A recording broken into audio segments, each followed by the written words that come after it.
አሽቃባጭ ኦርቶዶክስ የበዛበት ቦታ ነው ያለው። አሽቃባጩላ አንድ የሸቱን መለሰ ቪዲዮን ተከታትለን እንምጣ። ስለ ሙስሊሞች ያለን አቋም እስቲ ያሳውቅ።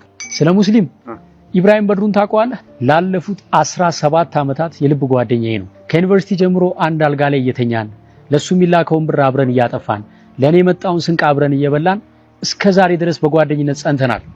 ይገርማል። ሳገባ ሚዜ ኢብራሂም በድሩ ነበረ። ሁለተኛው ሚዜ መለሰ ይባላል። የፕሮቴስታንት እምነት ተከታይ ነው። ላለፉት 17 ዓመታት ምርጥ ጓደኛዬ ነው። ለሱ የተላከ ገንዘብ የኔ ነው፣ ለኔ መጣ በሱ የሱ ነው። እስካሁን ድረስ በጓደኝነት አብረን ዘልቀናል። የልቤን ማማክረው፣ ሚስጥሬን ምነግረው፣ እድገቴን ማሳየው ጓደኛዬ ነው።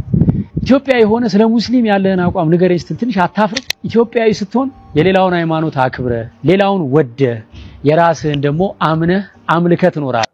እኛ የምንፈልገው እምነታቸው በስርዓት የሚኖሩ የእምነት ተቋማት እንዲኖሩ ነው። አንዱን የሚያብጠለጥል እንዲሆን አልፈለግንም። ይኸውላችሁ የእሳቸውን ንግግር ስሟቸው። አንድ ቀን ሲመጸውቱ፣ አንድ ቀን ሲዘምሩ፣ አንድ ቀን ሲዘፍኑ ሁሉም አለንበት የሚል ማለት ነው። እዚህ ይመጣና በእውነቱ እኛ ተዋህዶዎች፣ እኛ ኦርቶዶክሳውያን፣ እኛ ቤተክርስቲያናችን እንጠብቃለን ይላል። ከዛ ከሙስሊሙ ጋር ሲገናኝ ደግሞ ያው ነው፣ አላህም ያው እግዚአብሔር ነው፣ ያው ነው ይላል። እንቁራሪት ማለት ነው። ከሙስሊሙ ጋር በሰላም መኖር እውነት ነው። ቢቻላችሁ ከሰው ሁሉ ጋር በሰላም ኑሩ ብሏል። በሃይማኖት አንድ ነኝ ግን ብለህ ግን ማቻቻል ግን ውሸት ነው። እንቁራሪት ከዚያም ጥልቅ ከዚያም ጥልቅ።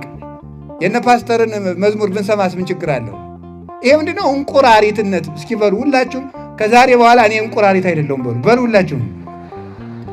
እስኪ ውሸታሞች እናንተ እንቁራሪት አይደላችሁ ናችሁ። እስኪ ካፌውን ይዩት፣ እስኪ ሆቴሉን ይዩት። ማለዳ መዝሙር፣ ወደ 5 ሰዓት ሞቅ ሲል ዘፈን። እንቁራሪት ማለት ይሄ ነው።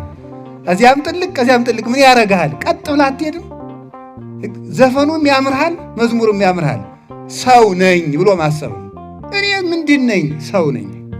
እኔ ምንድን ነኝ የሚለው መልስ ከተመለሰ በቃ የሰው ልጆች ሁሉ የሞራል ወይም የህሊና ልዕልና ይኖራቸዋል ማለት ነው። የህሊና ልዕልና ከፍ ያለ ኑሮ መኖር ይችላሉ።